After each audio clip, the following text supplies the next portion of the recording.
भैया बहनों, श्री जयेश राज पिपलवा उच्च प्राथमिक आदर्श विद्या मंदिर द्वारा संचालित ऑनलाइन कक्षाओं में आपका हार्दिक स्वागत।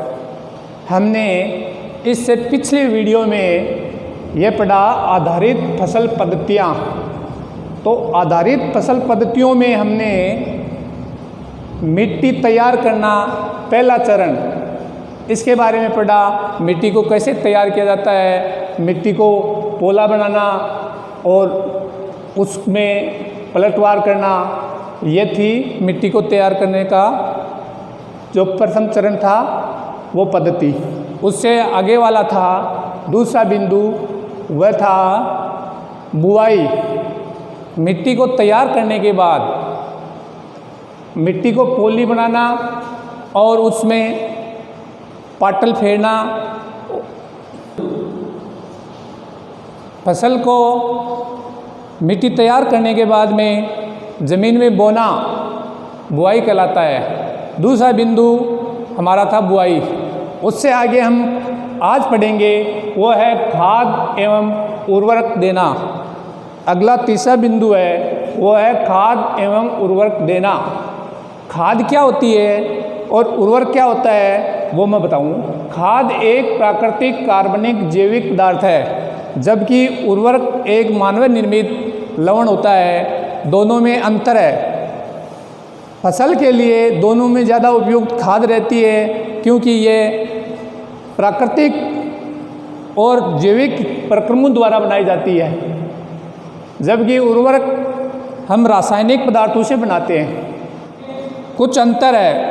उर्वरक एक मानव निर्मित लवण है, जबकि खाद एक प्राकृतिक पदार्थ है जो गोबर एवं पौधों के अवशेष के विघटन से प्राप्त होता है। उर्वरक का उत्पादन फैक्ट्रियों में होता है, जबकि खाद खेतों में बनाई जा सकती है। उर्वरक से मिट्टी को हुमस प्राप्त नहीं होती है, जबकि खाद से मिट्टी को हुमस प्रचुर मात्रा में प्राप्त होती है। चौथा अंतर है, उर्वरक में पादप पोषक जैसे कि नाइट्रोजन, फास्फोरस एवं पोटेशियम प्रचुरता में होते हैं, जबकि खाद में पादप पोषक तुलनात्मक रूप से कम होते हैं और हुमस की मात्रा ज़्यादा होती है। अब खाद के लाभ। जैविक खाद उर्वरक की अपेक्षा अधिक अच्छी मानी जाती है। इसका मुख्य कारण है इससे मिट्टी की जल धारण क्षमता में वृद्धि होती है। खाद के कारण से इससे मिट्टी भूरभरी एवं सरंध्र हो जाती है, जिसके कारण गैस विनिमय सरलता से होता है। तीसरा कारण है इससे मित्र जीवाणु की संख्या में वृद्धि होती है। चौथा कारण है इस जैविक खाद से मिट्टी का गठन सुधर जाता है। तो ये खाद और उर्वरक में अंतर है। खाद उर्वरक की तुलना में कुछ उपयुक्त मानी जाती है। उससे अगला बिंदु है वो सिंचाई। पौधे की वृद्धि एवं परिवर्धन के लिए जल का विशेष महत्व होता है, और ये जल आता कहाँ से है, तो निश्चित अंतराल पर खेत में जल देना वो सिंचाई कहलाता है। निश्चित समय के बाद खेत में जल देना फसल के लिए आवश्यक है, और वो जल देना ही सिंचाई कहलाता है। सिंचाई जीवित रहने के लिए प्रत्येक जीव को जल की आवश्यकता होती है। पौधों की जड़ों द्वारा जल का अवशोषण होता है, जिसके साथ खनिजों और उर्वरकों का भी अवशोषण होता है। पौधे में लगभग 90% जल होता है। जल आवश्यक है क्योंकि बीजों का अंकुरण शुष्क स्थिति में नहीं हो सकता, इसलिए फसल की सिंचाई की जाती है। निश्चित अंतराल पर खेत में जल देना सिंचाई कहलाता है। सिंचाई का समय एवं बारंबारता फसलों, मिट्टी एवं ऋतु में भिन्न होता है। ग्रीष्म ऋतु में पानी देने की बारंबारता अपेक्षाकृत अधिक होती है, जबकि शीत ऋतु में इतने देने की आवश्यकता नहीं है। अब है सिंचाई के स्रोत। तो यह सिंचाई हम किन किन स्रोतों से कर सकते हैं, उसके स्रोत हैं कुएं है, नलकूप, तालाब, झील, नदियाँ, बांध एवं नहर। ये सब सिंचाई के स्रोत हैं। सिंचाई की जो आधुनिक विधियां हैं वो है दो। एक छिड़काव तंत्र जिससे हम इस विधि का उपयोग असमतल भूमि के लिए किया जाता है जहाँ पर जल कम मात्रा में उपलब्ध है। ऊर्ध्व पाइप मुंह के ऊपरी सिरों पर घूमने वाले नोजल लगे होते हैं। ये पाइप निश्चित दूरी पर मुख्य पाइप से जुड़े होते हैं। जब पंप की सहायता से जल पाइप में भेजा जाता है तो वह घूमते हुए नोजल से बाहर निकलता है। इसका छिड़काव पौधों पर इस प्रकार होता है जैसे वर्षा हो रही हो। तो पहली पद्धति है छिड़काव तंत्र। छिड़काव लोन काफी की खेती एवं अन्य फसलों के लिए अत्यंत उपयोगी है। दूसरा जो है सिंचाई की विधि वो है ड्रिप तंत्र है। इस विधि में जल बूंद बूंद करके सीधे पौधों की जड़ों में गिरता है, अतः इसे ड्रिप तंत्र कहते हैं। फलदार पौधों, बगीचों एवं वृक्षों को पानी देने का ये सर्वोत्तम तरीका है। इससे पौधे को बूंद बूंद करके जल प्राप्त होता है। अगला बिंदु है खरपतवार से सुरक्षा। फसल के साथ कई अन्य अवांछित पौधे उगाते हैं। इन अवांछित पौधों को हटाने की जो प्रक्रिया होती है वो खरपतवार कहलाती है। पौधों जो अवांछित पौधे हैं उनको हटाना खरपतवार हटाने को निराई भी कहते हैं।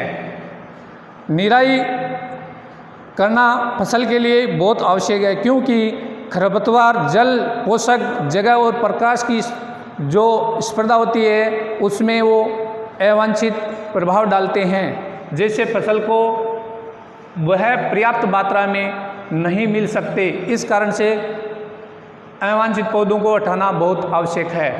उससे अगला बिंदु है कटाई। फसल पक जाने के बाद उसे काटना कटाई कहलाता है। सभी फसलें एक निश्चित समय के बाद पकती हैं और पकने के बाद में उनको काटना भी आवश्यक होता है।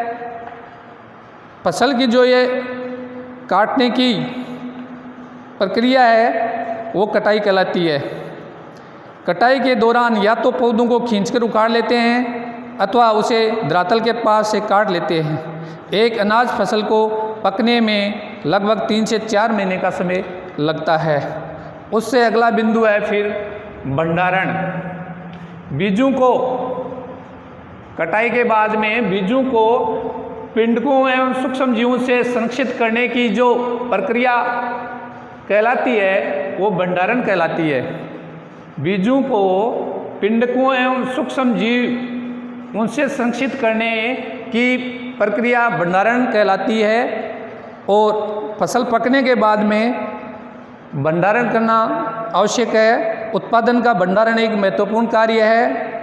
फसल को, दानों को अधिक समय तक रखना हो तो उन्हें नमी, कीट, चूहों एवं सूक्ष्म जीवों से सुरक्षित रखना होगा। ताज़ा फसल में नमी की मात्रा अधिक होती है, इसलिए उसको थोड़ा धूप में सुखाना या खुले में रखना आवश्यक है।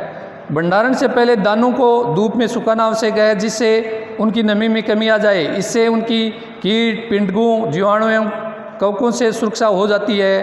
किसान अपनी फसल उत्पाद का भंडारण जूट के बोरों, धातु के बड़े पात्र में करते हैं, परंतु बीजों का बड़े पैमाने पर भंडारण साइलों और भंडार गृहों में किया जाता है जिससे उनको